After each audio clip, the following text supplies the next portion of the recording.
So I want you to imagine a tool. And this tool is powerful enough to fiercely satirize an oppressive government. Okay. And it can also spark a complete national cultural awakening, while, simultaneously and gently educating millions and millions of children. That is a lot for one tool to handle. Right. I mean, if I asked you what that weapon of mass communication was, you might think of like an underground printing press. Yeah, or maybe a rogue pirated radio station. Exactly. But the answer is actually a puppet. A puppet. I mean, it really sounds like a punchline when you frame it that way, doesn't it? It totally does. We are so conditioned to relegate puppets to this realm of like simple child's play, something you watch at a noisy birthday party or a weekend carnival, and then you just immediately forget about it. Right. But historically, they have been these incredible vessels for profound social and political storytelling. They slip past defenses that other mediums they just can't penetrate. And that brings us to today's deep dive. Today, we are exploring the life of Mustafa Monowar. A truly fascinating figure. Yeah, we're looking at a man who realized that a puppet made of cloth and wood could bypass skate sensors in a way that, frankly, no human actor ever could.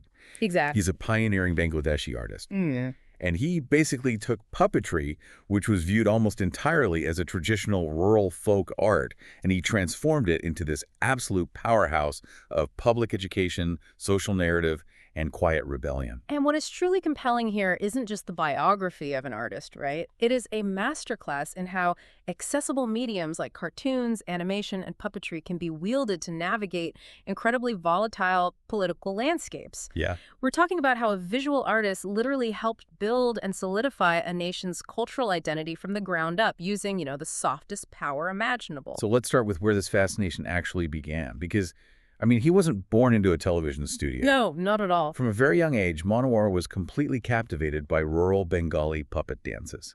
And that visceral grassroots energy, it's something that just gets into your blood. It really does. But he doesn't just stay in the village setting. He eventually goes on to study at the Kolkata Art College. And that transition to Kolkata, that's really the crucible for everything that follows. In that formal academic environment, he is exposed to a much wider array of puppet shows from various Indian provinces. Oh, so he's seen different styles. Yeah, he isn't just watching them as entertainment anymore. He is studying mechanics. Right. He is looking at different string techniques, different ways to modulate voice, different pacing for storytelling.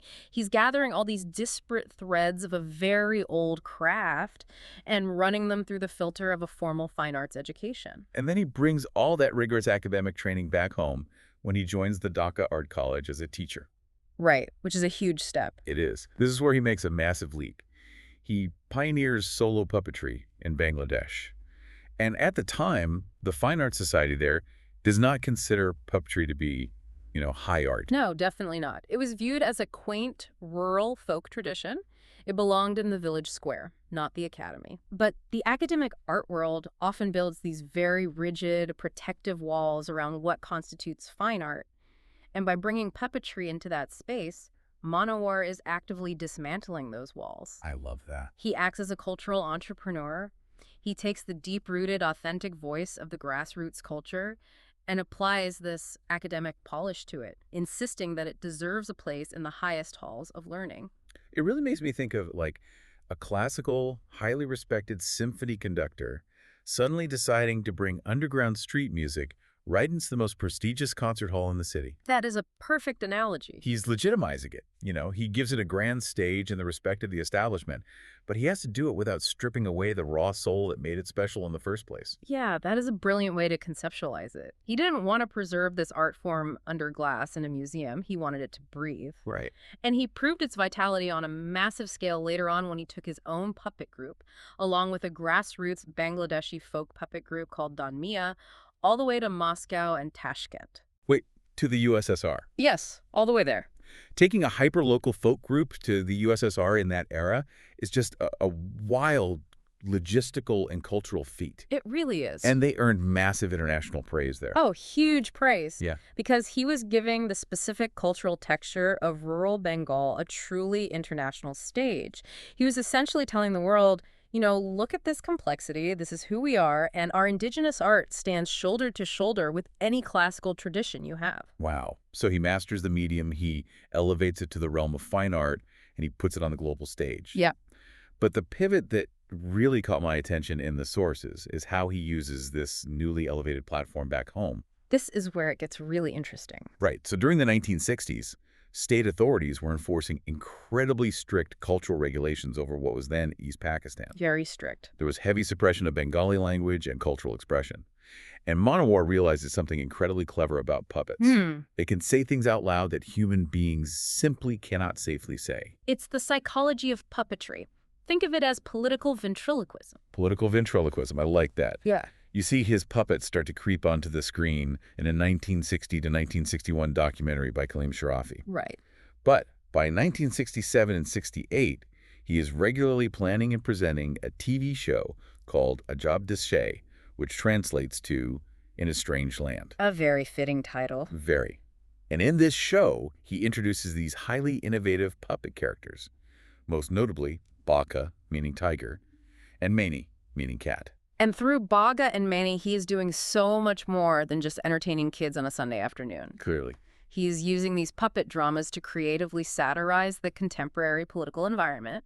He is directly critiquing the anti-Bengali cultural attitudes of the ruling government at the time, all while wrapping it in a package that highlights children's art. See, I am struggling to wrap my head around the level of risk here. It was immense. Because it's one thing to make a sly joke at a private dinner party, right? It's another entirely to broadcast political satire on state television during an incredibly tense, heavily monitored era. How on earth did the censors not pull the plug immediately? That's a great question. Was he just that fearless? Or was the satire so deeply coded that the authorities genuinely didn't understand it? It goes back to that idea of political ventriloquism. The censor is sitting in a room staring right at the puppet.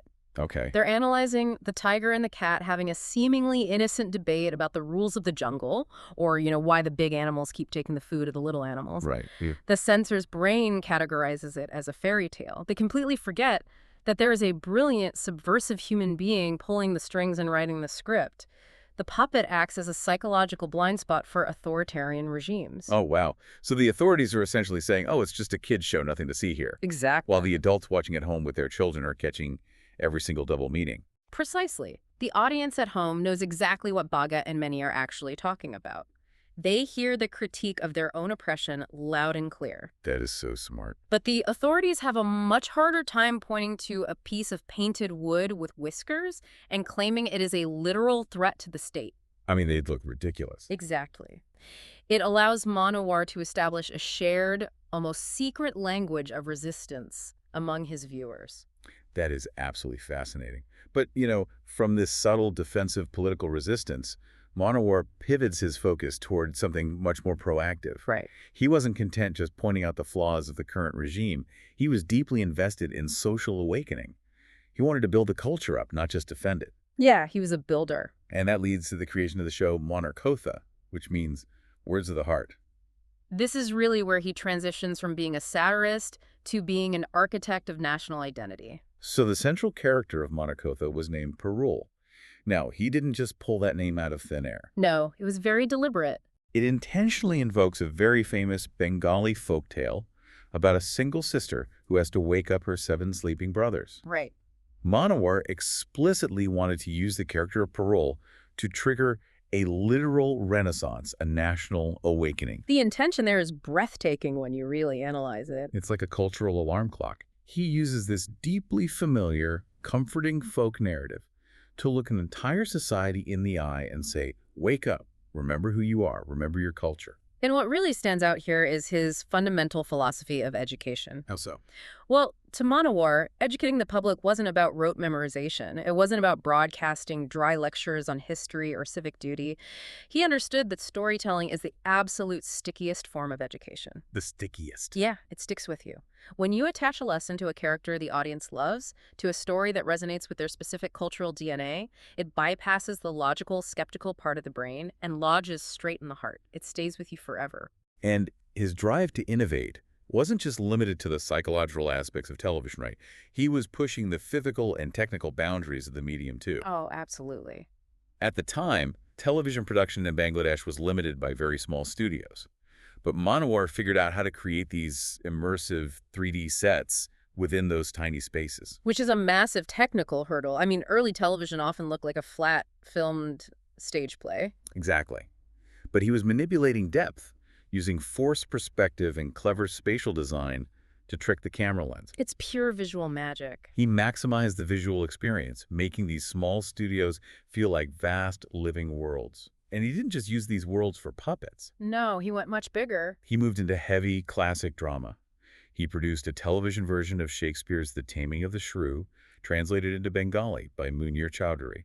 Think about the mechanics of that. Right. How do you make Elizabethan English drama resonate in a rural South Asian context? You have to root it entirely in the local cadence, the local humor, and the local aesthetic. You have to translate the spirit, not just the words. And he did it so well that both his Shakespeare adaptation and his production of Rabindranath Tagore's Rakta Karabi were nominated for the UK Granada TV's World History of TV Drama. It is a staggering achievement that perfectly encapsulates his career. Yeah. He takes Shakespeare, filters it through a brilliant Bengali translation, Right. produces it with local talent using his innovative visual techniques, and forces the global establishment in the UK to recognize its brilliance. Which is just incredible. Yeah. And speaking of global recognition, we have to talk about his role in the Meena cartoon. Oh, Mina. Yes. For anyone who grew up in the SAARC countries, the South Asian Association for Regional Cooperation, MENA, is an absolute titan of television. It's iconic. It was a massive educational animation series for children that tackled huge, thorny social issues like girls' education, sanitation, and systemic inequality. And Monowar was an active planner and a foundational part of the creative team for that project. And if you look at the mechanism of Mina, it is the exact same philosophy he used with parole, just scaled up for an entire subcontinent. Right. He recognized that to enact hard social change, to change how millions of families value their daughters, you can't just issue government mandates. People just don't respond to that. Exactly. You have to speak to the children, and you have to do it in a language they find joyful. He used the soft power of animation to slowly dismantle generations of inequality. He hid the medicine inside a genuinely good story. Yes, perfectly put. But as much as he understood the power of soft, subtle influence, there was a moment in his life that proves he didn't just hide behind the safety of his puppets or animated characters. Oh, he definitely didn't. When the moment demanded it, he was willing to step out from behind the curtain and put himself directly on the firing line. You are talking about December 1989. This is arguably his most defining, real-world act of defiance. I want you to picture the scene. It's December 25th, 1989. Bangladesh television, BTV, is celebrating its silver jubilee, its 25th anniversary. Right. This is a massive, highly publicized, grand event. It is going to be inaugurated by the then president, Hussein Mohammed Ershad. Now, as part of this festival, Monowar, who was the general manager of BTV at the time, had directly supervised the construction of a massive permanent mural. A huge deal. Yeah, and this mural was placed right near the main gate of the BTV building, and it was designed specifically to celebrate the rich theme of Bengali culture. It is a highly visible monument. It is the literal face of the network for anyone walking through the gates. Very prominent. But here's the conflict. According to the sources, during Ershad's rule, a couple of songs that the president himself had written were heavily promoted and broadcast thousands of times on BTV. When Ershad heard about this beautiful new mural being built, he gave a direct mandate. He ordered that the first two lines of one of his own songs be added to the artwork. Which is a direct flex of autocratic muscle. I mean, the ruler of the country is demanding his personal stamp be placed on the cultural monument. Right. So we get to the day of the inauguration. The president arrives, the mural is unveiled, and Ershad is absolutely shocked to see that his song lyrics are completely missing. Oh. They are nowhere to be found on the wall. Monowar simply didn't put them there. Just left them off. Completely. Ershad is furious, and he harshly scolds Monowar right there at the event. And the tension in that moment must have been just suffocating. Now, Monowar was scheduled to give a formal, written speech at this grand event as the general manager. But in direct protest of the president's behavior and the scolding he just received, Monowar flat out refuses to take the stage. He just won't do it. He won't do it. The organizers scramble, and they have to make this awkward announcement over the public address system that, due to unavoidable reasons, Monowar cannot speak. Unavoidable reasons. Yeah. Another official, Abdullah El-Mamoun, ends up having to read his speech for him. And that mural, notably devoid of the president's lyrics, still stands today near the BTV building. It is a permanent physical symbol of that specific protest. I try to put myself in his shoes, and it's mind-boggling. Think about a time you had to compromise on a project at work just to please a demanding boss. We've all been there. Now imagine that the project isn't a spreadsheet, but the physical representation of the cultural history of your entire country. And your boss isn't a middle manager, he is an autocrat. The stakes are incredibly high. Monowar risked his entire career as a powerful TV executive and potentially his own physical safety in that political climate over 2 lines of a song. Why die on that specific hill? Because for Monowar, it wasn't just a wall with paint on it. It comes down to the absolute unyielding integrity of the artist. That mural was explicitly designed to be a monument to the authenticity of Bengali culture. It was a visual distillation of the people's history and soul. To add a mandated, forced song from a sitting political ruler would have corrupted the DNA of the artwork. Right. It would have transformed a pure piece of cultural heritage into a cheap piece of state propaganda. If he compromises there, he compromises everything he built with Parole, with Baga, and with many. Precisely. This act exposes what can only be called the political fragility of autocracy. That's a great term. The fact that a powerful president was so deeply threatened by a mural lacking his own lyrics reveals how incredibly fragile unchecked power actually is when it is confronted with genuine, uncompromised cultural truth. Wow. Monowar's refusal to walk up to that podium wasn't a temper tantrum. It was a profound psychological standoff. It proved to the entire nation that he didn't just advocate for cultural resilience through the safety of his puppet shows. He lived his principles out loud, face to face with power. He walked the walk. And it's that moral authority, that undeniable artistic credibility that elevates him far beyond a local television executive. That integrity is exactly why he becomes such a vital international cultural diplomat. Exactly. His resume of representing Bangladesh on the global stage is just staggering, and it makes complete sense when you look at the spine of the man. If you track his international trajectory, you really see the arc of how culture builds diplomacy. Just look at the timeline. During the 1971 Liberation War, he doesn't stay on the sidelines. He leads the very first Bangladesh cultural troop into India. That is wartime cultural diplomacy at its rawest. Then you see him stepping into the role of showcasing artistic peerage, leading delegations to the 1976 Moscow Film Festival, serving as a program director at the 1980 Asian Cultural Fest in Hong Kong, and leading the culture delegation at the 1986 Asian Games in Seoul. And as his career matures, he transitions into applying art directly to global social development. Yes, he isn't just performing anymore. He is shaping policy. Right. He is sitting at the Worldview Foundation in Colombo, Sri Lanka, discussing the mechanics of animation and puppets for television.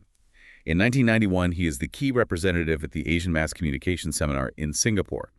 By 1992, he is sitting at the table at a UNICEF seminar in Nepal, focusing on maternal and child development. When you synthesize that entire journey, it is truly remarkable. It really is. Here's a man who started by observing highly localized, raw, rural folk art in the villages of Bengal. He respects it enough to study it formally. He refines it through academia. He weaponizes it on state television to defend his nation's identity from censorship. Yeah. He uses it to actively build a cultural renaissance for the next generation. And ultimately, the moral weight of that work propels him to the global stage, sitting at tables with international broadcasters and UNICEF to explain how art changes societies. He took the hyperlocal and made it universally resonant. As we wrap up this deep dive, that arc is really the biggest aha moment for me. Mustafa Monowar remains a champion of folk arts because he completely refused to view them as inferior to the fine arts. Never. He didn't see a puppet show as a lesser form of a Shakespearean play. He saw them both as entirely valid, powerful tools for human connection. Yeah. Whether Baga and many were slyly dodging censors, or Parole was waking her brothers to spark a renaissance, he always led with joy, respecting the intelligence of his audience. He proved that when you respect the minds of your audience, even the youngest, most vulnerable members of your audience, you can actually help shape the destiny of a nation. So I want to leave you, the listener, with a final thought to mull over today. Okay.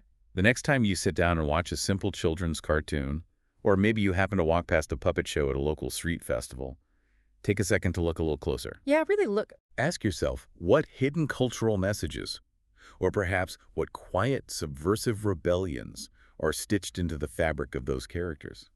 Are they just entertaining a crowd, or are they quietly teaching a new generation who they are?